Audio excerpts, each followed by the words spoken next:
bastante, daí agora ela tá passando, e daí agora que minha voz tá falhando, mas já tá de Ah, boa já. tá. Ah, tá. É o rescaldo, né? Vamos dizer assim, é a sobra do que ficou de doença lá atrás. Sei como é que é. Tudo bem, Samuel? Samuel não está ouvindo. Pior que ele abriu o microfone, professor. Eu acho que ele que tem que configurar ali. É, sei lá. Bom, qualquer coisa você digita aqui, Samuel. Eu vou começar já então hoje. Oba, oba. Vamos. Aí, não. Opa, Tudo tranquilo, respondi. tranquilo. Então, só lembrando que a gente viu semana passada, a gente viu, terminou de ver o Bocage, né?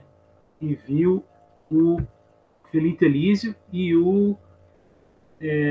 aquele fanfarrão lá que era o Nicolau Tolentino. Hoje nós vamos terminar de ver os poemas do Nicolau Tolentino. Né? Já está aparecendo para vocês a tela aí? Está compartilhado? Aham. Sim, Ah, beleza. Então a gente viu vários sonetos dele, viu sonetos mais fanfarrões, mais, como é que fala? Mais satíricos, né? Lembrei a palavra que eu queria. Mais satíricos, vimos uns de molde mais clássicos, mais arcádicos mesmo, aquela lírica amorosa e tal. E agora vamos ver uns versinhos mais populares, e ele era muito bom nos versos populares. Então, o verso popular geralmente é o verso de 7 sílabas poéticas, é o verso mais curtinho, rimas cruzadas, né?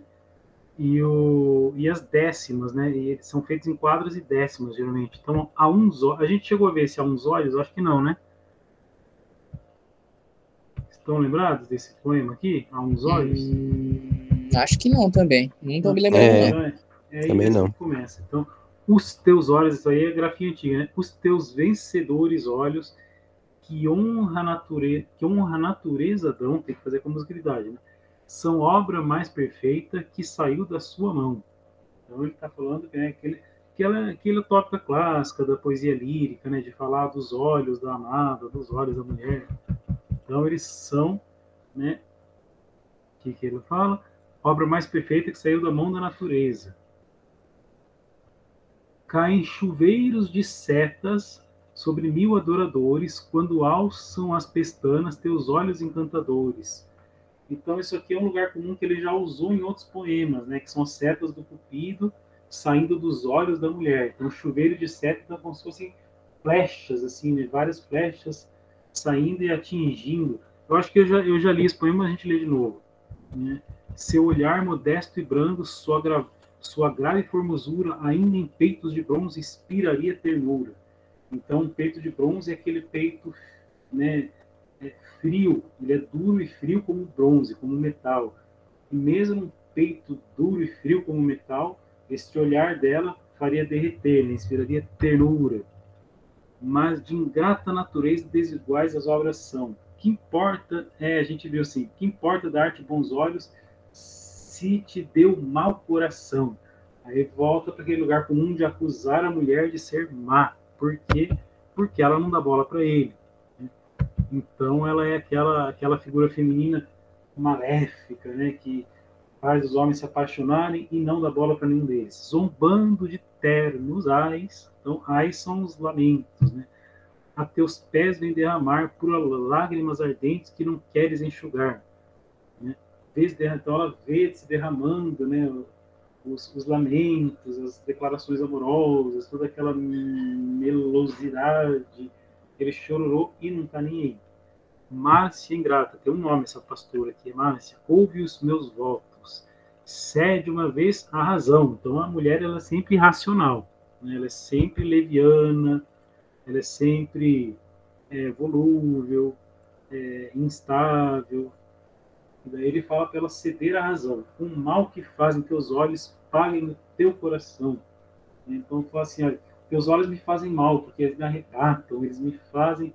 Os olhos fazem com que ele perca a razão. Então que o coração dela seja compassivo, né, e corresponda aos amores deles. Mas fala surdos ouvidos, a natureza severa. A quem deu olhos de um anjo, deu o peito de uma fera. Então, né, essa conclusão assim, do poema é muito legal, porque ele vai meio que até numa linha argumentativa, né? Então ele fala que ele está falando a ouvidos loucos, o ouvido dela é surdo. E a natureza, né, é severa, assim, no sentido de cruel, né? A natureza cruel deu olhos de anjo para ela, né? Aqueles olhos lindos, e ao mesmo tempo deu um peito de fera, ou seja, um peito de um demônio, um peito de um bicho, assim, de alguém que não tá nem aí, de alguém que é mal mesmo, essencialmente mal. Então tá aí aqueles lugares comuns, né? A temática da rejeição amorosa, da tirania feminina, né? Do cara se derramar de amor pela mulher, que a gente viu, por exemplo, lá naquele do Francisco Xavier de Mello, lá no Francisco Xavier de Mello, agora esqueci do... Peraí que eu já acho aqui. João Xavier de Matos, né? Lá no comecinho do Albani, da Damiano, então aqueles lugares comuns do cara se lamentando, ele louvando a formosura da mulher e ao mesmo tempo amaldiçoando porque ela é má, ou às vezes ele fala que ele quer ser escravo dela, né, que ele vai ser o seu, vamos dizer assim, que ele vai louvá-la ainda que ela, né, cabe com ele e tudo mais. De novo se repete aqui esses lugares comuns, que é próprio do período clássico e muito comum ali no século XVIII, né, na poesia Árcade. No século XVIII também vai ter poesia romântica já em alguns lugares do mundo, inclusive no Portugal. Tá? Acho que o Pedro chegou, isso aí é coisa do Pedro. Então, é ele mesmo, senhor. Sabia. Bem-vindo, Pedro. Eu acho que vai ficar só 6-3 no final, viu? Porque aquela renca lá da 1020, da 1060, que participava, largou tudo, mão. Uma aluna hoje saiu do projeto, uma que era da 1022, a Maria, saiu até do grupo. O Guilherme, acho que não volta mais também. Então, nós 4. Mas vamos lá. Os fortes continuam. Então, são esses lugares comuns da poesia do século XVIII. Agora, eu vou explicar para vocês como é que é a décima. A décima é uma poesia em 10 versos, tá? De 7 sílabas. São 10 redondilhas, vamos dizer assim, redondilha maior. Então, a décima simples, ela só tem um mote, que é o título dela, vamos dizer assim, que aparece no finalzinho, ó, tá vendo? No finalzinho, ele é o último verso. Então, geralmente, o que acontece? Alguém chegava para o poeta, né, e o Nicolau Tolentino fazia dessas, né? Ele compunha poesias de improviso, né, e improvisava poemas para ganhar dinheiro, ele recebia para isso. Então, ele ia numa festa, vamos dizer, uma festa de 15 anos. Minha filha vai fazer 15 anos, eu vou apresentá-la à sociedade, né, para conseguir um marido, né, ver quem está interessado, não sei o quê. E vou contratar o poeta Nicolau Tolentino, ou o poeta Francisco Muniz Barreto, que era aqui do Brasil, que fazia isso, para alegrar a festa. Então ele vai lá e fica declamando poemas.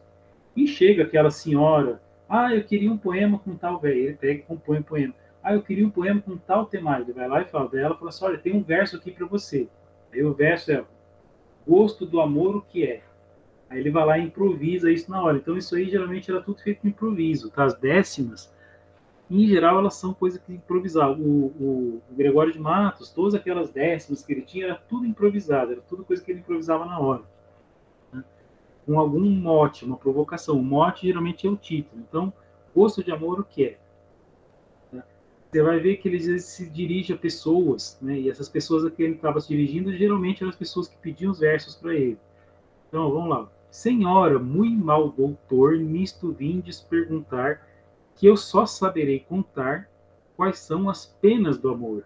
Então, com certeza, alguma mulher pediu para ele fazer um versinho, né, fazer um poeminha com esse verso, e ele deu uma resposta meio satíricazinha, meio irônica. Ele fala assim, olha, você vai perguntar para um médico muito ruim, porque eu só sei te falar das penas e não, né, das penas, dos pesares, das tristezas do amor. Então, de novo, aquela coisa da poesia portuguesa do século XVIII, de lamentar o amor. Que eu só saberei contar quais são as penas do amor. Se da minha chama o ardor nunca refrigério vê, Se em minha amorosa fé desprezo sempre encontrei. Vede como saberei gosto do amor o que é. Então, ele tem meio que uma argumentação. Ele falou assim, olha, se na chama do amor nunca vi refrigério, né? Se a minha amorosa fé só encontra desprezo, como é que eu vou saber o gosto do amor? Então, ele faz esse poeminha aqui. O outro, qual era o mote? O mote é, foi neste brilhante dia. Então, alguém falou assim, olha, a pessoa vê um versinho, foi neste brilhante dia, faz aí um poema. Aí ele tem que encadear os versos, terminando com foi neste brilhante dia. Foi ao prazer consagrado o dia em que te encontrei, dia que sempre trarei na memória assinalado, dia que meu negro fado ter respeito parecia, pois se da intensa alegria já me enchi inteiramente, cresce em hora que somente foi neste brilhante dia. Então ele catou e improvisou um poeminha, você vê que são poemas mais simples, sem tanto aprofundamento, sem tanta, né, porque são coisas de improviso, são coisas para são quase que exercícios poéticos, né, mas são muito legais. Então ele falou, foi ao prazer consagrado o dia em que ele encontrou uma mulher, sim, uma mulher hipotética que ele coloca ali. Né? Ele fala que é o dia que ele sempre vai trazer na memória, o dia em que o negro fado, essa mania do poeta português de sempre se ver um cara amaldiçoado, desde Camões, desde os poetas medievais até lá o Fernando Pessoa e além dele, os poetas portugueses se veem amaldiçoados, se veem, né, malfadados, se veem tristes. A tristeza é uma tônica muito a tristeza é uma tônica da poesia portuguesa. Tá? Acontece muito isso. Então, o dia que meu negro fado, então assim, meu destino negro, meu destino escuro, cruel, ter respeito, então ele se viu, foi um dia em que a vida ruim dele se viu feliz, né? Ele se encheu inteiramente, né? E que esse dia foi brilhante para ele. Então é isso. Né? Gostaram dessas duas décimas simples? Aqui, ó. Acima dos exercícios poéticos, com décimos simples, muito comum no século XVII e XVIII, e XIX aqui no Brasil. A gente tinha o Francisco Muniz Barreto. Em geral, essas décimas eram improvisos feitos a pedido de terceiros, motivados por algum fato momentâneo. E daí eu vou ter que falar para vocês que isso acontecia, em geral, por causa da fanquearia. Né? Então, isso que os poetas faziam de compor poemas, por ser contratado para compor poemas de improviso nas festas, né? Porque tinha os nobres que pagavam para eles, né? Pelos versos, e tinha aquele negócio do dia a dia da sociedade que ele compõe, né? Para ganhar um trocadinho ali. Isso aí chama-se fanquearia. É o cara que vai lá e compõe versos e ganha por isso, né? E ele é um funkeiro, só que é um funkeiro com Q-U-E I-R-O, não funkeiro de compositor e cantor de funk. É o F-U-N-K. É uma desgraça, coisa horrível.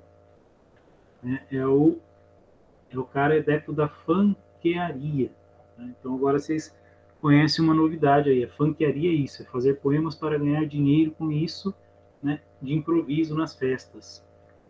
Então às vezes o cara ia lá e declamava um poema conhecido, ou ficava declamando poemas dele que ele já tinha de cor, ou tinha esses improvisos também que o pessoal ficava pedindo toda hora, que era o trabalho dele, era fazer isso. Né? Vocês gostaram dessas déciminhas até aí, até agora? Sim, me deu muito uma impressão de aquecimento esse texto. Aquecimento? É algo que você faz para começar, assim, de fato. Ah, sim. Chupador de cabo de internet. Ah, o pessoal... Deixa eu ver. 10,60 é só tristeza, 10,20 é só chupador de cabo de internet. Eu não sei o que é um chupador de cabo de internet, mas enfim. O que quer dizer isso aí? É um profissional na área de chupar cabos de internet, professor. Tá certo. Então vamos ver aqui. Ó, agora nós vamos ver as décimas. Nós vamos ver uns poeminhas que são um pouquinho mais complexos, né, em sentido de décima.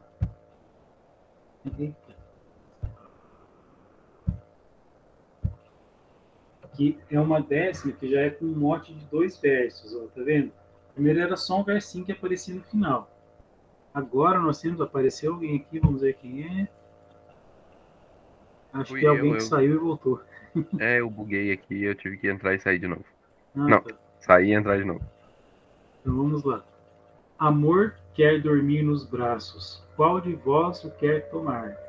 Então, esse aqui é um novo tipo de décima, que ele é um pouquinho mais complexo. Não é só aparecer o versinho no final. Esse aqui tem 2 versos ao dístico, né? Que é 2 versos é um dístico. E daí você tem que transformar, desenvolver esse dístico numa décima, ou você pode desenvolver em duas também, né? Se forem duas, cada dístico aparece no finalzinho dos 10 versos. Ele é o 10º verso. Se for a mais comum, né, eu costumo fazer muito isso, você vai pegar o primeiro verso do dístico, vai ser o 5º verso da décima, estão vendo aqui? Ó? Vou deixar em destaque. Tá vendo? E o segundo verso do dístico é o 10º verso da décima. A estrofezinha, né? Poema de uma estrofe. Então, ó, amor quer dormir nos braços. Qual de vós o quer tomar? Isso aí tem cara de ser alguém que deu para ele de presente, assim, entre aspas, né? Ah, faz um poema com esse dístico aqui, ó. Fui eu que fiz. A gente tinha muito isso. Às vezes enchia o saco. O Muniz Barreto, brasileiro, ele não tinha muita paciência. Às vezes, quando ia umas velhas chatas pedir poema para ele fazia, mas ele fazia... ele Fazia nas coxas. Não, ele fazia satirizando. Tipo, amor em dourada taça, amargo veneno dá. Aí ele, tipo, ele avacalhava a velha, sabe? Zoava a velhice dela, que é um lugar muito comum, né? A sátira com a velhice. O Nicolau Tolentino tem aqui, inclusive. E daí ele meio que dava aquela avacalhada. O Nicolau também era do mesmo gênio lá do Muniz Barreto. Então vamos ver, ó. Com sono errou os passos, perdeu o tino e conselho.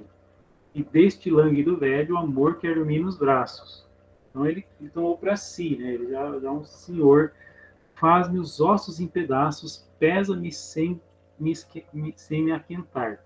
Senhoras, vinde o tirar, é mau trono, choça pede. Para meu bem e dele, qual de vós o quer tomar? Então ele fala que o amor no caso, seria o sentimento amoroso, ou o amor, o cupido, quer dormir nos braços de alguém. Quando o cupido, né, o deus do amor, quer dormir nos braços de alguém, é porque ele quer que a pessoa se apaixone. Então, o que ele está falando assim, ó, com sono errou os passos, perdeu o tino e conselho. E deste lame da velha, o amor... Então, assim, o amor se confundiu, né, o cupido se confundiu e quis dormir nos braços dele. Falou assim, ó, eu pegar esse neném no colo, né? Então, quando você pega aquele nenezinho, que é o cupido, no seu colo, você está apaixonado. Falou assim, olha, ele veio para a pessoa errada, porque eu já estou velho, né? Eu não sirvo mais. Aquela ideia de que o velho tem de cansaço amoroso, velho na arte de amar e tudo, né? Então ele assim, ó, faz-me os ossos em pedaços, pesa-me sem me aquentar. Então assim, o amor para mim é uma coisa que eu não aguento mais. Ele faz meus ossos em pedaços, ele me faz pesado, ele não me aquenta, não me esquenta, né? Ele fala, senhoras, vinde o tirar, é maltrono, choça pede. Choça é cabana, casa, né? Para meu bem e bem dele, qual de vós o quer tomar? Então, fala assim, ó, quem quer pegar o amor aqui? Estou com ele aqui no meu colo, não serve para mim, toma. Então, de novo, em tom de piada, né? Ele transformou o negócio em piada. Provavelmente uma mocinha pediu isso para ele, e ele falou assim, fez uma piadinha, né? Meio lírica, meio assim, falou assim, olha, eu não sirvo pro amor, peguem vocês e tal, o amor acaba comigo. Então ele fez essa piadinha. Essa é a décima desenvolvida aqui, ó. Tá vendo o dístico, né? Desenvolvido numa décima. Vamos ver quais mais ele tem aqui. Formado a partir de um dístico. Isso aqui eu já expliquei, né? Ó, só que a seguir, vocês vão ver o seguinte. Vocês vão ver a décima com um maior desenvolvimento ainda, tá? Porque ele é composto de 4 décimas. Tá? Por quê? Lança-se como mote uma quadra. Então, uma quadra são 4 versos. Né? Combinam ali. E esses 4 versos vão ser cada um o final de uma décima. Então, vai se desenvolver. Ó. O 10º verso de cada estrofe, que é uma décima, vai ser o verso de cada um dos versos da quadra. Então, quer ver? A quadra lançada é Eu vi um dia, ó que dia, Cupido forjando setas, e quebrei-as, que alegria, que assunto para os poetas. Então ele falou, né, um dia ele viu o Cupido forjando setas, e ele quebrou, que alegria, que assunto para os poetas. Por quê? Porque os poetas são, né, nessa visão aí do século XVIII, os malfadados do Cupido, né, os malfadados, aqueles que sofrem por amor, e que o amor está sempre, né, judiando deles e tal. Então, quando um deles quebra as setas do Cupido, que alegria para os poetas, que assunto maravilhoso. Eu venci o amor, que, né, esse amor que escraviza, esse amor que a gente viu em tantos poemas anteriores aí, né? Então agora ele está fazendo piadinha com isso. Então vocês vão ver que cada um dos versinhos dessa quadra, que ela por si já faz sentido, né, já tem a sua graça, vai virar o último verso de cada estrofe desse poema, que é composta cada uma de 10 versos. Então tem 40 versos ao total do poema, fora o mote, né, que é o título ali. A oficina de Vulcano eu vi nos trinácrios montes, nossa, onde esteropes e brontes se ouvem gemer todo ano. São como é que fala? As ferramentas lá do Vulcano, né, do Hefesto, fazendo as suas coisas. Se ouvem gemer todo ano. Cobrem farruscado pano a entrada escura e sombria. Lá, quando na pedra fria, vulcanos alentos cobra, amor aflito com obra, eu vi um dia, ó que dia. Então, ele se introduziu ali dizendo que um dia ele achou a oficina, ele entrou na oficina de Vulcano, sem ser visto, né? E ele viu o amor aflito, amor Cupido, né? Então ele entrou na oficina de Vulcano, né? Que é o deus do fogo, das forjas, né? Ele forjava as armas dos deuses, forjava, era um deus das forjas, né? Também é um deus das transformações, porque ele faz as coisas se transformarem, né? Ele molda os metais. Quando ni martelo e erguia, outro doar a cair torna, aquele cai na bigórnia, este no ar aparecia. Então, quando uniu martelo e erguia, quando um martelo se erguia, tá, que tá meio, isso aqui tá na grafia que ele escreveu, que tá meio, quando um martelo se erguia, outro no ar a cair torna. Então, quando o martelo se ergue, vai ficar lá, pá, pá, pá, aquele cai na bigorna, este no ar aparecia. Então, vocês imaginem, a imagem aqui é a seguinte, é Vulcano fazendo pem, pem, pem, com 2 martelos, né? Vulcano aparece com 2 martelos na mão, ele fica fazendo lá, dando porrada nas coisas que ele vai. A abóboda retinia e as toscas muralhas pretas abriam profundas gretas. Todo cheio de carvão, eu vi com a suja mão Cupido forjando setas. Então, lá na oficininha do Vulcano, o Cupido, que também era um artesão, ele forjava suas setas, né? Era ele que fazia para ele as setinhas dele, que tinha um encanto lá do amor e tudo mais. Então ele viu ele todo sujo de carvão lá também no seu cantinho, né? Na oficina do seu tio, digamos assim, né? Do seu tio. Ele viu ali o Vulcano trabalhando. Tá? E lembrando que o Vulcano era irmão de Zeus, né? Um dos irmãos de Zeus. Não, Vulcano não, desculpa. Ele viu seu parente. O Hefesto. Mas o Hefesto, acho que ele não era irmão de Zeus. Acho que os irmãos eram o Hades e o Netuno. Pedro, o microfone tá aberto. Mas enfim, ele viu lá o tio dele, né, que era uma espécie de tio. Eles eram tudo meio aparentados, era uma zona. Viu o tio dele lá e foi lá na oficina do tio fazer suas setinhas, né? Então vi isso. Então, por enquanto, é só a parte mais descritiva. Uma após outra guardava as setas do deus frecheiro. Então, ele ia guardando as setinhas dele ali. numa rica aljava. E primeiro, né, aljava é onde ficam as setas aqui que você põe atrás. Aqui. Na dura pedras provável. Então ele tirava na pedra para ver se eram boas mesmo as setas, né? Alta empresa meditava. Que no rosto bem se via, já as penas sacudia, né, as peninhas das setas. Aliás, as peninhas dele mesmo, né, que ele tem asinhas. Mas não sei que lhe faltou, que enquanto foi e voltou, eu quebrei-as, que alegria. Então ele falou assim, ele viu o Cupido com todas as suas setinhas do amor prontinhas, né, já batendo as suas asinhas, e deu mole, se distraiu, ele, poeta, né, foi lá, que pegou as setas e quebrou todas elas. Que alegria. Né? Por quê? Porque é aquela imagem do Cupido como Deus do amor que escraviza, tirano, né? Sem vergonha, safado, fica lá fazendo os homens sofrerem pelas mulheres, sofrer de aborto. Jurou das ninfas os estragos, jurou vingar seus queixumes, não por meio de ciúmes nem de amor, bem ou mal pago. Jurou pelo estígio lago de quebrar os arcos e setas, introduzir as discretas e pôr em modo rigor. Que vingança para o amor, que assunto para os poetas. Então, terminou aqui, ó, o último verso do dístico. Tá? Então, o que o Cupido falou? Ele jurou vingança, né? Ia se vingar, né? E é isso. Enfim, impor em moda o rigor. Então, o que ele ia fazer? Ele ia tirar o amor da humanidade. Então, impor em modo rigor seria o quê? Ele ia colocar, as pessoas iam parar de amar. Ele falou assim, quebraram minha seta, então ninguém mais vai amar também. Esta é minha vingança. Tá? Ele ia falar que vingança para ele, tirar o amor da humanidade. Né? Que assunto para os poetas.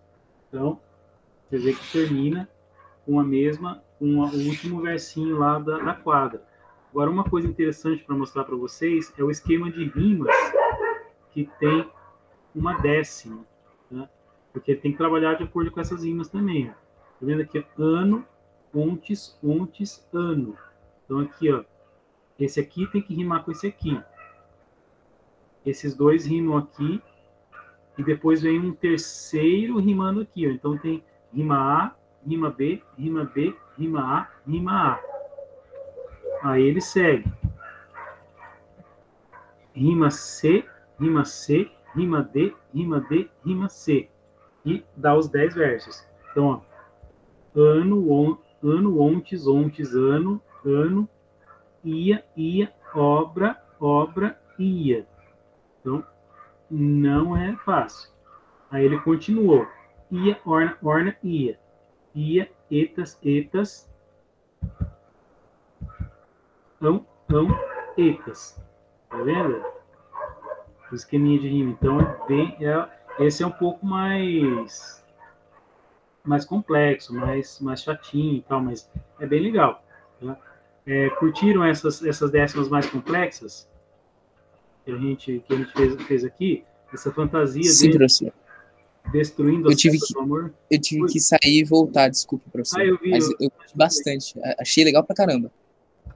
Então, agora, o último poema do Nicolau Tolentino eu guardei para o final, que é o poema religioso, que era muito pouco comum, né?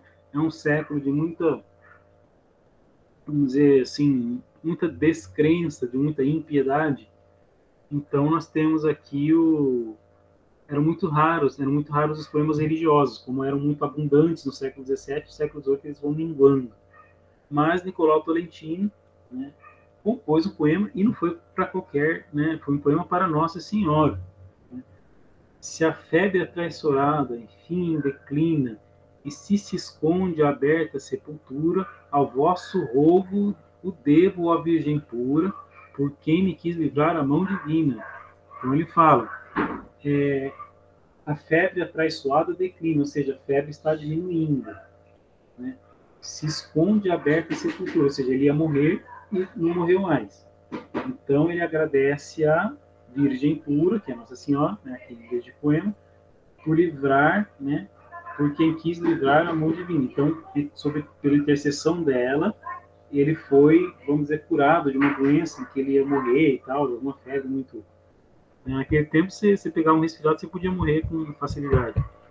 Sem vós, debalde, a esperta medicina traça e aparelha a desejada cura. Então, ele falou assim, a intercessão dela, né, a medicina, com todos os seus requintes e tal, com todos os seus avanços, às vezes ela é à toa. Então, ele está... É quase que uma profissão de fé ali, ele está com uma confissão de fé mesmo, de falar assim, olha, por mais que a ciência diga isso, aquilo e tal, né, sem a mão de Deus, né, e sem a mão de Deus pela intercessão de sua mãe, nada disso, né, é viável. Sem vós, um índio adusto em vão procura amarga casca da saudável quina.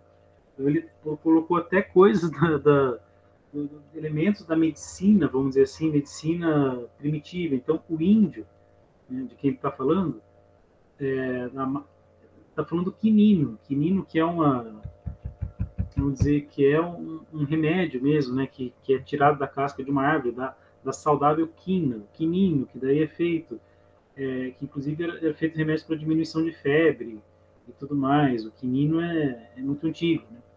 Então, ó, quando em luta com a morte me contemplo, então quando ele vê a morte face a face, sem haver já no mundo quem me valha, de vosso grão poder, que grande exemplo.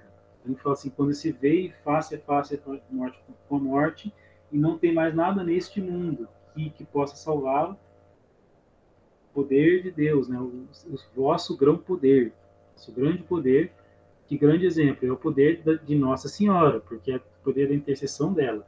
Vencestes, e em memória de batalha, penduro nas paredes desse templo, rasgando um novo Lázaro a mortalha. Então, né, agora ele se compara a Lázaro, né, como se ele tivesse, assim, né, voltado da morte. Ele se viu, provavelmente, numa doença muito terrível, né, e ele, vamos dizer, encarem esse poema, não, às vezes não como autobiográfico. Pode ser que ele realmente não tenha ficado doente, mas ele esteja criando essa situação de um doente que quase morreu e que pediu a intercessão de Nossa Senhora e se curou, né? E daí ele faz toda essa argumentação ali e tudo, né? E ele fala que ela venceu. E esse vencestes é muito, muito curioso, porque conhecendo a biografia do Nicolau Tolentino, que era muito adepto de teorias evolucionárias, né, que foi ateu, né, que a gente não sabe se ele se converteu realmente ou não, se foi um momento que ele teve, mas teve aquele momento de fé maior, vamos dizer assim. Então ele fala, se vencestes, ela venceu a doença dele ou ela venceu na vida dele, porque ela passou a fazer parte da vida dele, vamos dizer assim, né? Então é interessante isso aí. É o único poema religioso que ele escreveu. Tá? Gostaram, pessoal, do Nicolau Tolentino? Eu curti bastante. Principalmente esse último aí. Tá certo. Ok. Gostou, Samuel? Gostou, Pedro? Sim, sim. Só não abri o microfone porque tem um barulho de fundo. Ah, tá. E aí, Pedro, gostou? Eu também, só não sei se dá pra ouvir o que eu tô falando, mas... Não, dá sim. Dá meio ruim que você tá no sítio, né? Não, eu tô ainda não, é que eu sou meio dopado de sono, sabe? 3 horas de sono, mas prova na primeira aula do outro dia não é legal, não. Tá certo. Ó, esse aqui é o penúltimo poeta que a gente vai estudar, é José Anastácio da Cunha. Porque o cara viveu 40 e alguns anos, 44, não sei, 43, 42 anos, 42 para 43 anos, tá? Viveu pouquinho, né? Teve uma vida bem intensa, ele foi militar, foi matemático, né? Foi oficial de artilharia, né, da Marinha. Então, assim, ele viveu uma vida bem... na Marinha ou no Exército, agora eu não sei.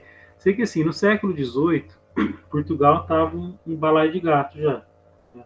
Muito influenciado pelas teorias iluministas e tal. E daí teve a chegada do Marquês de Pombal, que fez todo aquele estrago na política portuguesa, né, manipulando Dom José. E o exército português ele tinha muita relação com dois exércitos, e é muito engraçado, o exército que eram inimigos, né, que depois viraram inimigos mortais, que era o exército inglês, a Inglaterra uma aliada de muito tempo de Portugal, e o exército francês, que era outra aliada de muito tempo de Portugal, né? Principalmente aliada cultural, porque o trânsito cultural entre Portugal e França é muito intenso desde a Idade Média. E, e assim, naquele momento ainda, pré-Revolução Francesa, esses dois países, França e Inglaterra, que são inimigos históricos, né, eram muito amigos de Portugal. Então tinha muito estrangeiro lá no exército português, né, tanto inglês quanto francês. E o José Anastácio da Cunha vai entrar em contato com esse pessoal e com a cultura deles. Então as ideias revolucionárias do Voltaire, por exemplo, né, toda a filosofia iluminista, né, revolucionária, e ao mesmo tempo com as ideias sentimentalistas que vinham na Inglaterra, porque a Inglaterra já no século XVIII começa a desenvolver uma literatura sentimentalista muito intensa, né, que vai dar origem ao romantismo inglês, que fala que às vezes é bem piegas e tal. Porque quando a gente fala de romantismo, no Brasil a gente pensa em século XIX, né, e em geral no mundo o romantismo foi um movimento do século XIX. Mas nos países em que ele foi o seu germe, vamos dizer assim, ele começou no século XVIII, na segunda metade. Então você vê que ele nasceu em 44, então ele viveu na segunda metade do século XVIII, a maior parte da vida dele. E ele teve contato com toda a literatura romântica inglesa no seu início, né? Os três países onde se desenvolveu a literatura romântica no começo foi nesta ordem: Alemanha, Inglaterra e França. A partir da segunda metade do século XVIII, a partir de 1770, né? E daí para frente foi se espalhando pelo mundo. Chegou em Portugal, se desenvolveu em Portugal para valer, lá a partir da década de 1820, 1830. Mas, com José Anastácio da Cunha, a gente já vê bastante do romantismo inglês que se infiltrou. Então, esse dá para chamar de pré-romântico, né? Então, ok, ele foi oficial de artilharia em Valença, do Ninho, conviveu lá com os estrangeiros, aí ele adquiriu toda essa cultura. Na época do Marquês de Pombal, como ele era puxa-saco lá dos racionalistas, dos iluministas, né, adepto do iluminismo, né, mais por ocasião do que por convicção, um pouco dos dois, né, ele foi professor de geometria na Universidade de Coimbra. Só que daí, quando teve aquela reviravolta política, que assumiu a Dona Maria Piedosa, né, depois que o marido dela, o Dom José, morreu, e ela mandou embora o maldito Marquês de Pombal, alguns poetas, o Boccaccio, tudo foram chamados pela Inquisição e tiveram que prestar conta.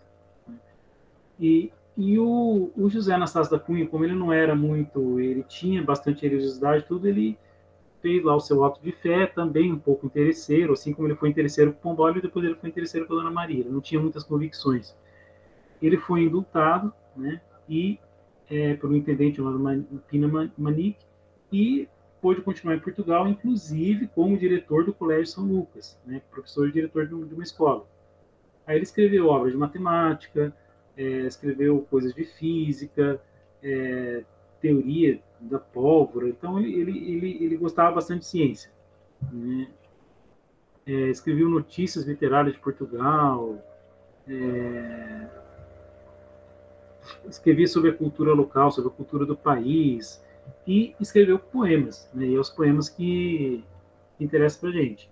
A sua obra poética foi publicada muito mais tarde, em 1839, já em pleno romantismo português, né, em plena primeira fase do romantismo português, por iniciativa do maior poeta romântico, né, que era o Garré, né? Então, ele tem muita passionalidade,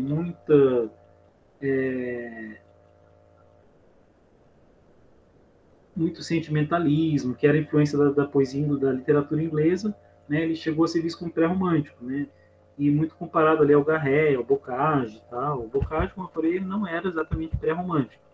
Mas o José Anastácio da Cunha a gente pode chamar de pré-romântico, assim como a Marquesa de Alorna. A gente vai ver depois, semana que vem, por quê.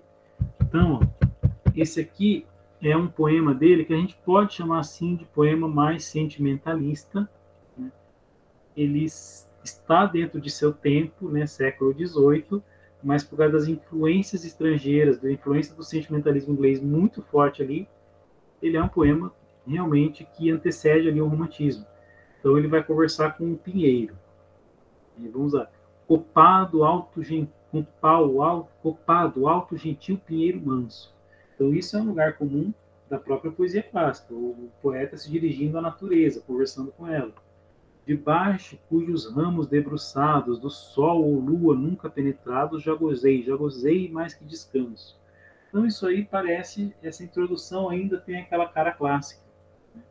Ele lembrando, olhando para aquela árvore, e lembrando que ele já viveu muita tranquilidade ali debaixo daquela árvore. Então, por quê? Porque ele lembra da sua amada. Quando para onde estás os olhos lanço, tantos gostos ao pé de ti passados, vejo na fantasia retratados tão vivos, que jamais de verdes canso. Então, ele olha para aquele pinheiro e vê, tem lembranças boas de coisas que ele passou ali.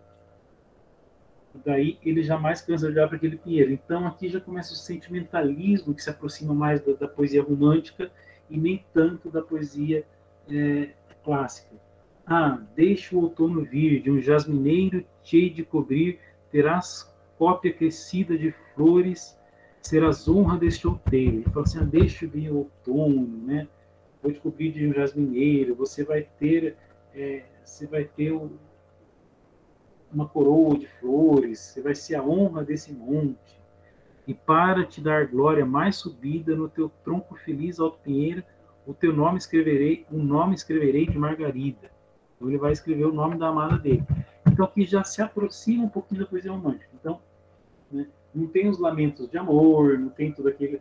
Ele está já mais, vamos dizer assim, numa ligação mais íntima com a natureza e o seu sentimento que já está impregnado dos sentimentos dele.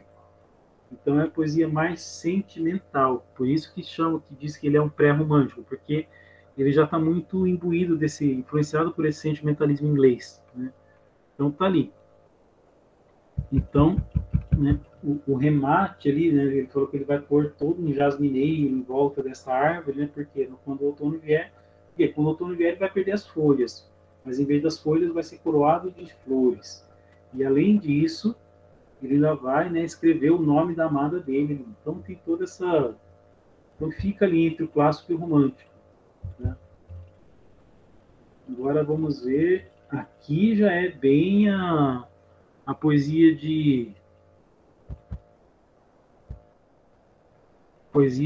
caráter, vamos dizer assim, com a forma clássica e o caráter bem romântico. Ó. Já quase até morria com os olhos nos da amada, e ela que se sentia não menos abrasada. Então, assim, ele já quase morria com os olhos nos olhos da amada, e ela a mesma coisa, né? Ai, caro Átifes, esse nome Átifes, pelo amor de Deus. Mas é assim, vamos dizer que seja ali um diálogo de pastores, né? Então ainda está dentro do classicismo. Não morrais ainda, espera, que contigo morrer também quisera. A ânsia com que acabava a vida Átifes refreia, e quanto a dilatava, morte maior anseia.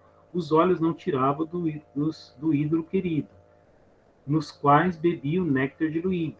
Então, um pouquinho, é poesia clássica ainda, tá? Mas com um sentimentalismo romântico e com uma temática romântica que é dos dois morrerem de amor juntos, tá?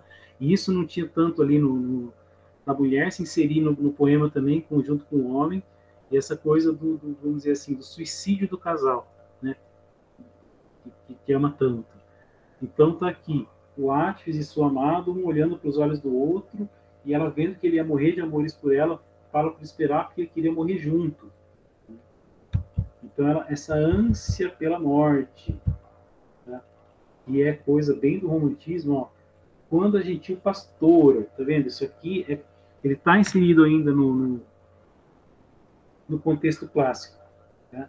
Mas fala, quando a gentil pastora, sentindo já a chegada do doce gosto à hora, olha isso, a morte como um doce gosto, com a vista perturbada, disse tremendo, agora, morre que eu morro, amor. Então, né, se você for morrer, eu morro também. E eu disse ele, contigo. Então, os dois morreram juntos, enlaçados ali, né? Viram-se da sorte os dois finos amantes, mortos ambos de tal corte. E os golpes penetrantes desta casca de morte tanto lhe agradaram que para mais morrer ressuscitaram. Então, vamos dizer, é uma morte metafórica, né? Porque um morreu de amor nos braços do outro. Ah, que coisa linda. E acharam tão legal aquilo lá, que para morrer de amor de novo, outra vez, eles ressuscitaram. Então é isso, é aquele amor do amor e da pastora, aquele amor ideal, né, do século XVIII, só que já um pouco mais com essa ânsia pela morte, sem ter desgosto amoroso, como os poetas do século XVIII. Não, é uma ânsia pela morte de dois amantes. Isso é um tema romântico. Por isso que ele se aproxima já do romantismo, aí, esse poeminho. Apesar de ser um diálogo de pastores, apesar de ser uma mini-écloga, vamos dizer assim. E o último poema já dele, com um caráter mais de romantismo, de influência do sentimentalismo inglês, que os próximos daí vão ser mais tipicamente artes, é esse aqui, ó. Céu, por que tão convulso e consternado me bate ao vê-la o coração no peito, por que pasma entre os beiços congelado, indo a falar-lhe tímido conceito. Então ele pergunta para o céu, por que que o meu peito bate convulso? Né? Por que que meu coração se desespera tanto quando eu vou falar com ela? Por que que meu beiço congela, meus lábios congelam quando eu vou falar com ela? Então, é um pouquinho do século XVIII ainda, daquela inabilidade que os homens tinham com as suas pastoras, né? Mas ainda muito sentimentalismo, mas já com muito sentimentalismo. Porque nas auras ondas engolfado da caudalosa trança, ainda que afeito, me naufraga o juízo embelezado em ternura suavíssima desfeito. Isso aqui, ó, esse em ternura suavíssima desfeito, isso aqui é tudo clássico, né? Então ele fala que ele está engolfado nas áureas ondas do amor, da caudalosa trança do amor. Então, ele fica... ele não consegue olhar para ela e manter o seu juízo. Então, isso aqui são lugares comuns ainda da poesia clássica, né? Porque a luz dos meus olhos, tão ativa, por lânguida ainda mais encantadora, me cega, e por haver ansioso clamo. Porque da mão nevada sai tão viva chama que me eletriza e me devora. Os mesmos meus porquês me dizem, amo. Então, os mesmos meus porquês me dizem, amo, isso é extremamente romântico. Tá? Isso é uma influência da poesia inglesa, lá do sentimentalismo inglês do século XVIII, muito grande. Só que isso está inserido dentro ainda de uma estrutura clássica, né? O homem devastado, vamos dizer assim, incomodado pelaquela beleza, por aquele amor com que ele não sabe lidar, né? É próprio ali da tônica amorosa do século XVIII, que a gente vê esses caras atrapalhados o tempo inteiro diante das mulheres, né? Só que quando ele fala assim, com os mesmos meus, porque me dizem amo, ele joga muito para si, vira eu lírico, e eu lírico é muito próprio do romantismo.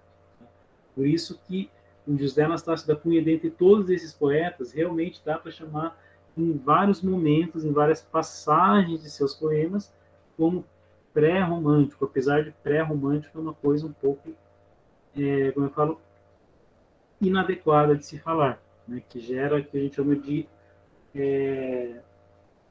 anacronia. Né? Tá certo?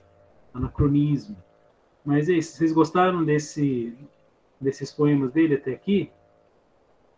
Do José Anastácio da Cunha? Eu curti bastante. Uhum. Sim, essa parte que ele cita, porque a luz dos seus olhos tão ativa, eu achei muito linda. Uhum. Legal. Então, ó, agora, esse aqui é tipicamente clássico. Esse aqui é um poema bem Arcade mesmo, né? Mas você vê que ele não usa muito aqueles lugares comuns de pintar a natureza, de pintar os cenários pastoris, e o Fugere Urbem, e o Locus Amenus, e o Tempus Fugit, e o Carpe Diem, porque a poesia dele é mais sentimentalista.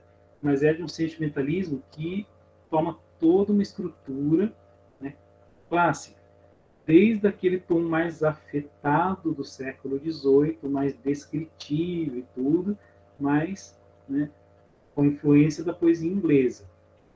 Em ti mil graças sempre estão chovendo. Então, graças, pessoal, as graças, só para vocês saberem, eram pequenas deusazinhas também. Isso aqui é elemento clássico da cultura greco-latina, tá? Então, lá da cultura da Grécia Antiga. Então, as graças são pequenas deusas, igual os amores, os cupidinhos, né? Deusas da beleza, deusas da graça, deusas assim feminis, que compõem, vamos dizer, compõem a beleza da mulher. Tá? Então, quando mil graças vão chovendo sobre ela, porque ela é muito bonita. Então, vamos lá. Em ti mil graças sempre estão chovendo. Se falas, mil graças se estão ouvindo. Mil graças nessa boca se estão rindo. Graças mil nesses olhos se estão vendo. Então, ele vai fazendo toda essa descrição, né, elogiosa. Então, estão sempre chovendo mil graças sobre ela, porque ela é muito bonita. Quando ela fala, você ouve as graças, então é a voz das deusinhas ali, das graças. São mil graças rindo na boca dela quando ela ri. E quando você olha para os olhos, você vê as graças, ou seja, você vê as pequenas deidades da beleza e do amor ali, né? Porque a mitologia grega, ela tem lá os deuses principais e tem trocentos mil pequenos outros deuses, e alguns deuses que são tipo deus padrãozinho, né? Então tem os amores, que são os padrõezinhos de Cupido, tem as graças, são os padrõezinhos de beleza. Então são pequenos deusezinhos, né? E as graças são pequenos deusezinhos, né? Pequenas deusazinhas, vamos dizer.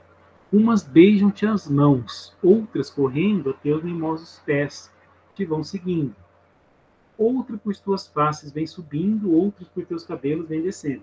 Então essas pequenas deusas ficam ali rodeando e passando pelo corpo. E o que elas fazem? Elas embelezam ela, né? Elas não estão ali à toa. Por isso que falam cheia de graça, cheia de beleza, né? Não está falando da graça cristã lá, né? Do cheio de graça de Maria, que daí é uma outra graça, graça divina, mas é a graça da beleza, é a graça clássica lá da antiguidade. Então as graças vão enchendo de beleza. Não são só três as graças, porque vamos dizer, existem tradicionalmente três graças, que são três deusas, são as graças maiores, mas as graças geram outras graças, que são milhões. Igual o amor. Existe o amor, cupido, e espalha outros pequenos cupidinhos, que aí são os amores. Né? E as três graças, que são as três graças principais, que são as três deusas, né, da beleza, do amor e tudo, são, vamos dizer, hierarquicamente, elas servem a Afrodite, né, ou a Vênus. Elas espalham graças também, né? As suas pequenas, como se elas estivessem se subdividindo, se espalhando pelo mundo. E ele fala, não são só três as graças, milhões delas que te acompanham, a gentil figura, ficam postas em ti, sendo as mais delas. Então ele fala assim, tem milhões de graças sobre você. Então ele está enaltecendo essa mulher. E esse poema mais descritivo, com esse tom mais afetado, meio até artificial, isso é próprio da poesia do século XVIII. Já quis contá-las, mas achei loucura. Ele quis contar quantas graças ele viu, né, rodeando essa mulher, mas é loucura, porque não tem. Que é reduzir a números as estrelas e contar as graças nessa formosura. Contar as graças nessa formosura. Isso aqui é legal, né? Ele fala que é loucura contar as graças que tem nesta mulher, porque é reduzir a número as estrelas. É a mesma coisa que reduzir o infinito a números, né? Então, contar as graças nessa formosura. Então, isso aqui é bem mais aquele poema típico do classicismo, de se louvar a beleza feminina dessa maneira um pouco mais afetada, um pouco mais artificial, seguindo padrões de, vamos dizer assim, de discurso e tudo mais. Vamos ver, acho que falta mais um ou dois. Ondeados, lindíssimos cabelos, um rosto encantador, enamorado, em cada face um pomo sazonado de purpúreas flores são modelos. Então, ó, isso aqui se transporta para o século XVI, XVII, você vai achar coisa muito parecida, porque é o típico poema clássico. Então, ele está falando, mas, por exemplo, no século XVII, você vai falar assim, fios de ouro, no século XVIII também tem, mas ele fala assim, que são ondeados e lindíssimos cabelos, né? Ele não está nem falando da cor, ele só falou que é cabelo ondeado e lindíssimo. Aí ele falou de um rosto encantador, né? Ele namorado, ou seja, muito, né? Não é namorado assim que está amando, mas é namorado que desperta amores, talvez. Né? E em cada face um pomo sazonado. Um pomo sazonado é aquelas bochechas rosadas, avermelhadas. As purpúreas flores são modelo. Então, são modelo das rosas. Né? Então, está descrevendo aquela mulher daquela maneira mais afetada. Um meigo coração que faz ter zelos ao coração mais terno e sossegado. Coração materno e sossegado. Uma voz caridosa, um doce agrado, um riso natural nos dentes delas. Então está fazendo toda a descrição. Ela tem um coração doce, faz ter zelos, ou seja, faz ter cuidados, o coração mais terno e sossegado. Então desperta amores, né? Tem uma voz carinhosa, um doce agrado, um riso natural, dentes bonitos. Então toda aquela descrição da mulher. Tudo possui marfida. Pô, que nome o cara põe na pastora. Marfida. Enfim. Ó, quem pudera, doces prisões rompendo no segredo, explicar-te a paixão que n'alma impera. Então ele fala assim, quem pudera, né, romper essas doces prisões e explicar a ela a paixão que na alma impera. Então é aquele cara que está querendo se declarar para ela, mas não consegue. Né? Enfim, voltar-se a voz. Mas ó, que medo de mais um desengano que me espera, mais imóvel me deixa que um rochedo. Então, este medo do amor, essa visão do amor, que é aquele território do desengano, da tristeza, da desilusão, e esse medo da desilusão amorosa faz com que ele fique imóvel como um rochedo. Né? Então, ele só fica ali louvando, idealizando a mulher. Né? Isso parece romântico, mas não é. Isso aí é a idealização clássica. Tem a idealização clássica e a romântica. Tá? Então ele se segura. O romântico ele vai botar muito mais sentimento próprio ali. Ele vai se derramar inteiro na poesia, os seus sentimentos. Vai falar que ele não tem coragem, não sei o quê. Vai chamar ela de tirana também. Vai seguir alguns lugares comuns da poesia lírica. Só que o romântico vai fazer isso muito mais voltado para si, né, para o eu. Ele não se volta tanto para o eu, ele se volta mais para ela. Ele idealiza aquela mulher com todos os lugares comuns da poesia clássica, neoclássica, e depois ele coloca também o lugar comum do medo do desengano amoroso, né? Porque o amor é tirânico. Tá certo? Acho que nós temos mais um e é o último. Deixa eu ver se é isso mesmo. Não, tem mais dois.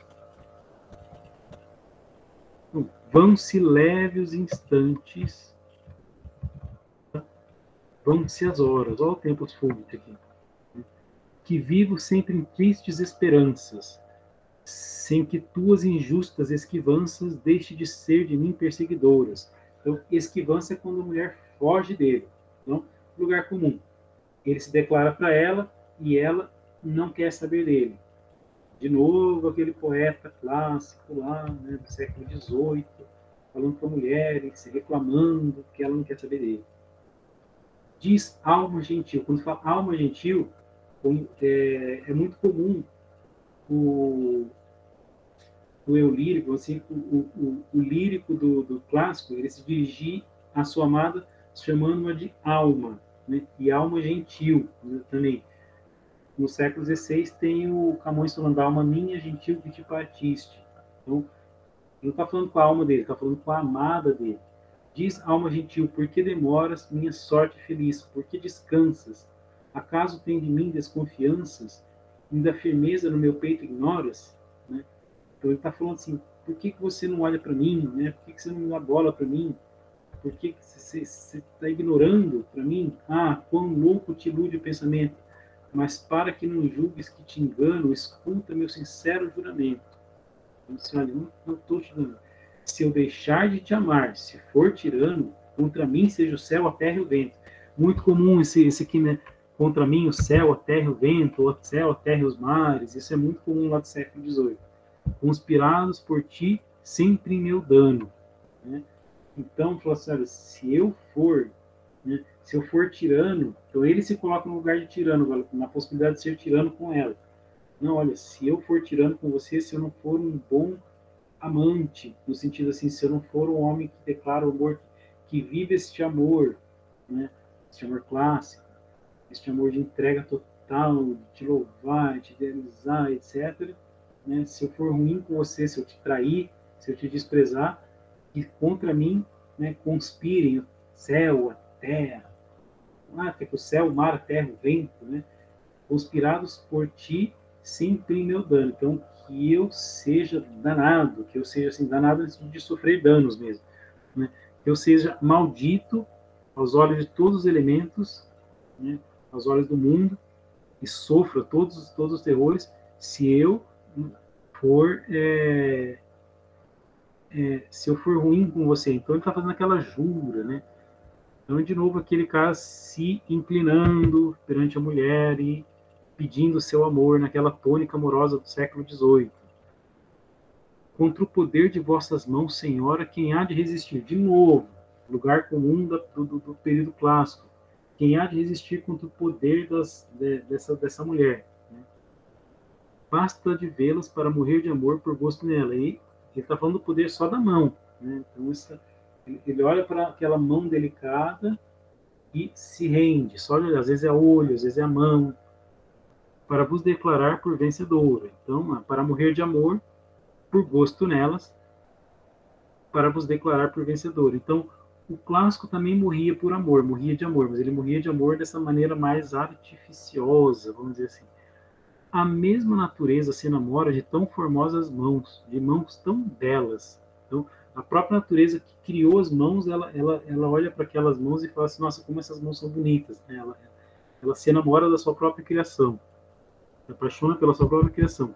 E eu, se sou digno de jurar por elas, juro que outras iguais não faz já agora. Então a natureza jamais fez outras mãos iguais a essa. Então ele está louvando as mãos dela. Eu nunca vi uma mão tão bonita como as suas. Por elas deixa amor da mãe os braços. Né? Então, por ela o Cupido deixa, né, de sua mãe os braços, né, Afrodite, e beijando os ferros passadores nela vos põe feitos em pedaços. Então, o próprio amor se rende a essas mãos tão belas. O Cupido era filho da Afrodite, portanto, ele era meio que um enteado ali do Vulcano. Eu não sei se ele era filho do Vulcano, acho que ele era filho do Vulcano, assim. Ele era filho do Hefesto. Ele estava na oficina do papai, né? Vocês sabem da história da Afrodite com o Ares? Sim, que o Hefesto faz tipo uma armadilha pros dois, né? Fofoquinha, né? Fofoquinha. Então o Hefesto ficou puto, né? Pegou os dois lá Muito boa essa história. E era uma armadilha assim vexatória, né? Porque eles ficaram pelados na frente de todo mundo. E assim, ele não pegou só, pegou nas armadilhas e sentou porrada nos dois, né? Então, assim, ficaram os dois lá arrebentados. Se não me engano, essa rede, ela queimava, né? Então eles ficaram todos lacerados. Claro que depois os deuses se curavam, mas eles ficaram expostos, assim, envergonhados na frente de todo mundo. Mas enfim, foi só uma fofoquinha mitológica. Então o próprio amor, né, o próprio Cupido, sai dos braços de sua mãe Afrodite e se rende a essas mãos tão belas. Então, essas mãos são tão belas que o filho da deusa da beleza larga a mãe, ela sai daqui e vai lá prestar culto a essas mãos.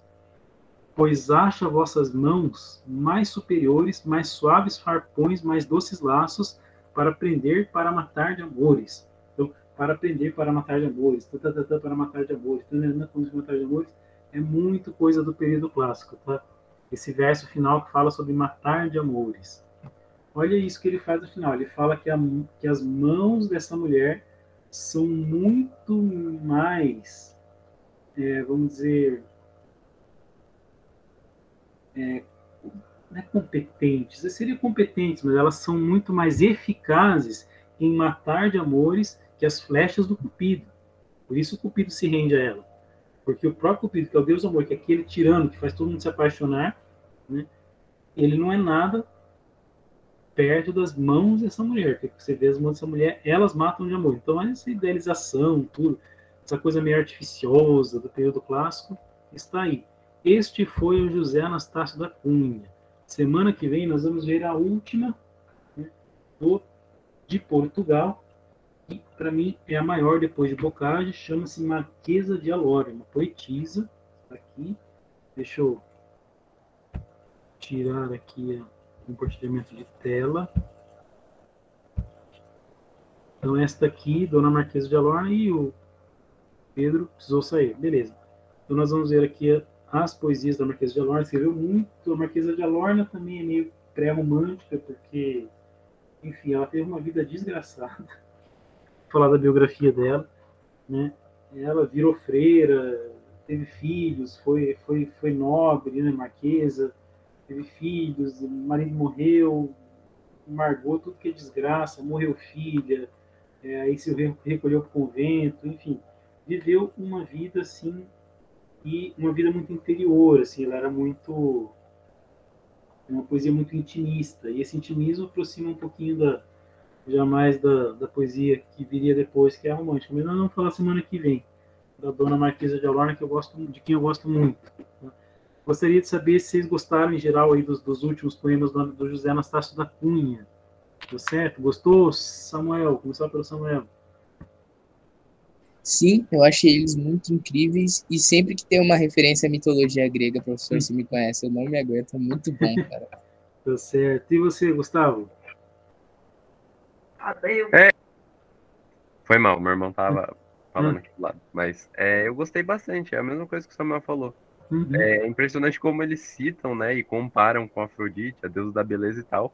Mas a Afrodite, na verdade, é uma vagabunda, né? Qualquer um que chega aos pés dela em caso de beleza, ela É que, na persegue. verdade, os deuses pagãos, né, e os gregos, os greco-romanos, eles representavam a natureza humana, né? E a natureza humana, assim, nas melhores e piores, né, em seus melhores e piores aspectos, né? Porque a gente está falando de paganismo, então os deuses eles tinham todos os vícios e defeitos do ser humano. Então, por exemplo, a Afrodite tem questão da beleza, mas ela era frívola, ela era assim, ela era uma das piores deusas. Tá? Eu gosto muito da Atena, deusa da sabedoria. Né? Atena, ela era, vamos dizer assim, ela era vingativa, tinha toda essa questão da vingança, de ficar, né? Porque todos os deuses eram iracundos, vamos dizer assim, né? Cheios de ira, de desejo de vingança, mas tinham deuses melhores e deuses piores. A Atena, para mim, é uma das melhores deusas, né? Deus da sabedoria. Ela tinha muita temperança, né? Não sei se ela é bundona, não, né? Ela é invejosa? Pode ser. Mas você vai lendo Elisa, você vê que ela tá sempre protegendo os heróis que são os melhores heróis, vamos dizer assim, né? Os mais centrais. A Afrodite defende o Paris. O Paris é um vagabundo, covarde, tá? Sem vergonha, adúltero, né? Efeminado, né? Efeminado, assim, não que ele fosse homossexual, não era, mas é assim, é aquele cara que foge da batalha e vai lá ficar nos braços da mulherzinha, que aliás não é dele, é de outro, né?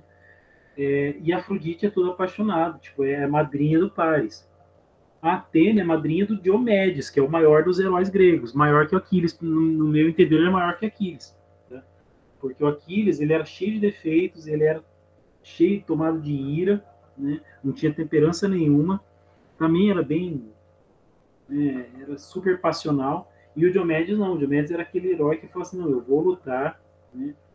E vou enfrentar por honra da minha pátria, por honra, né? Que eles tinham por honra própria, por honra da pátria, tal, por honra da Grécia.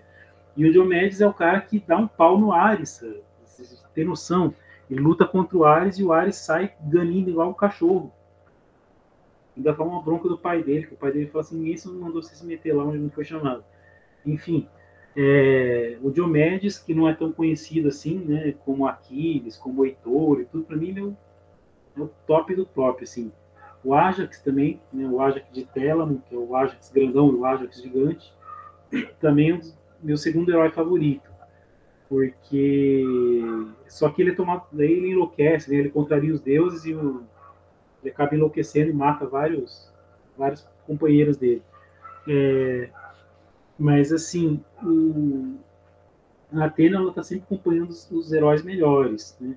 Tem, por exemplo, o Apolo ele tem muitas virtudes, mas ele tem defeitos péssimos, né? Assim, os defeitos do Deus são péssimos, porque eles são, na verdade, demônios, vamos dizer assim, né? Isso lá na cultura, no imaginário do clássico antes de Cristo, eles não tinham nem como entender isso, né? Mas é aquilo que eles cultuavam a própria natureza humana, com seus piores, com seus piores defeitos, né? Ah, roubou a ovelha de Apolo, é? Deus Massa é Hermes, que roubou a ovelha de Apolo. O Hermes era um ladrãozinho, né? O Hermes era assim, era um dos deuses mais baixos ali, mas ele era inofensivo, digamos assim.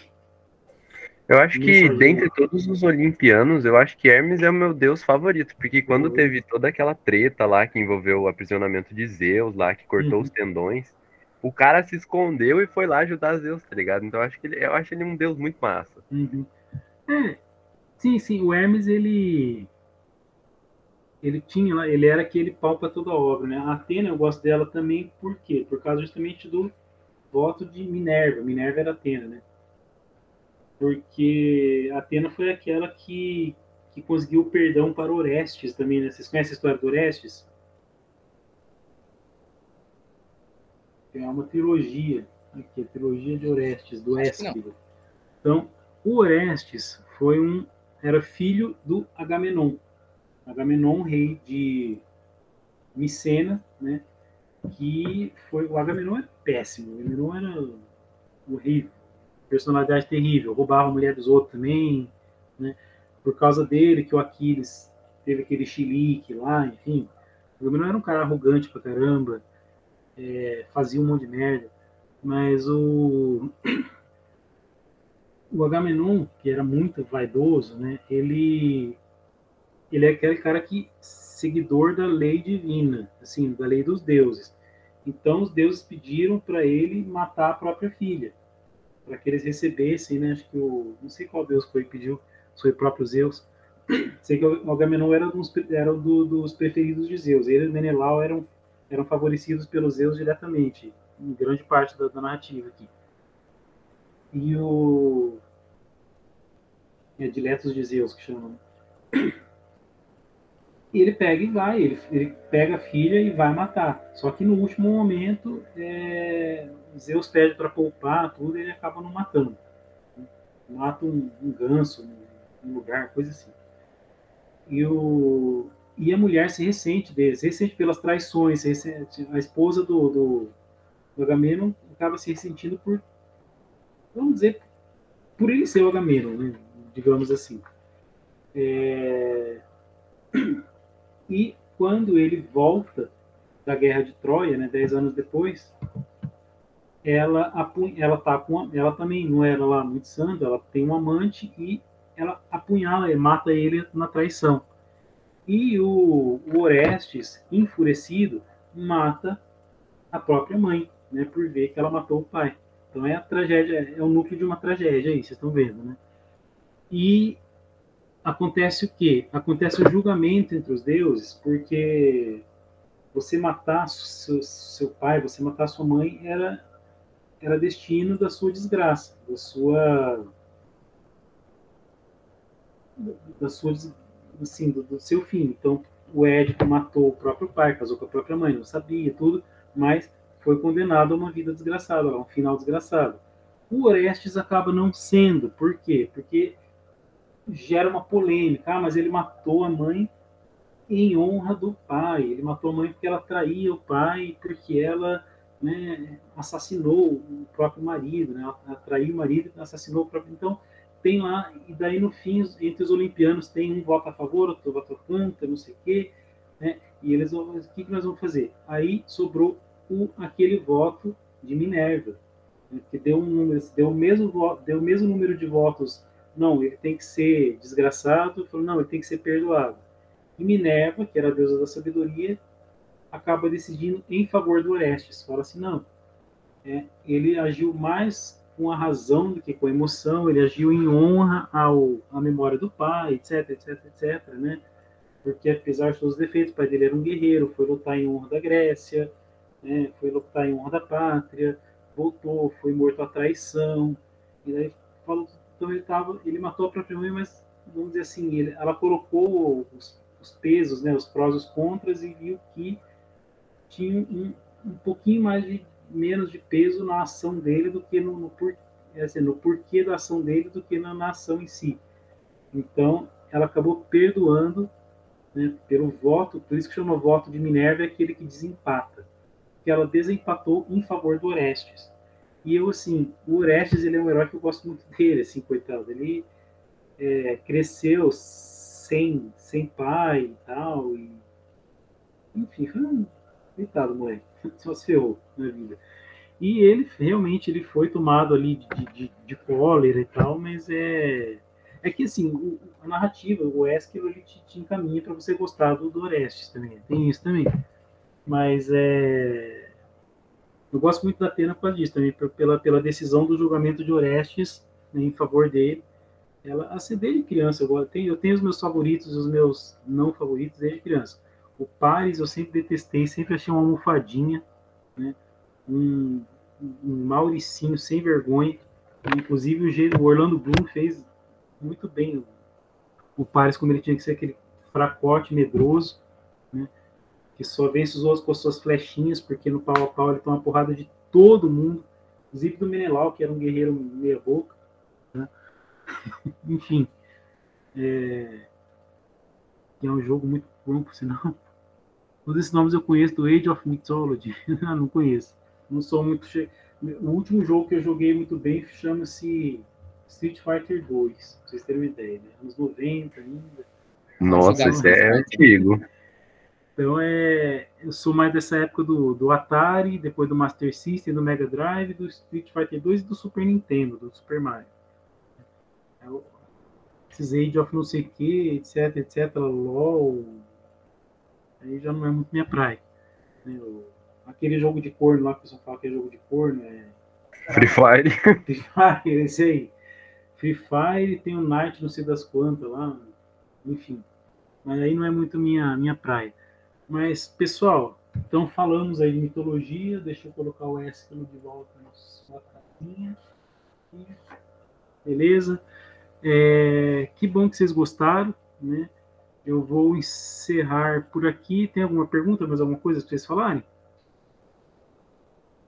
Não, eu gostei muito do encontro de hoje. Beleza, gostaram aí das conversas sobre mitologia também? Da minha rasgação de seda para a Atena? Tá, eu gostei também, professor. E sugeri, caso você queira procurar um jogo aí, Age of Mythology é um jogo muito bom, professor. Eu joguei desde pequeno, é muito massa.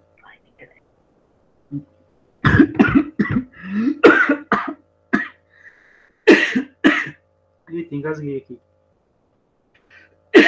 Eita, mas é isso, pessoal. Só lembrando, então, tem mais.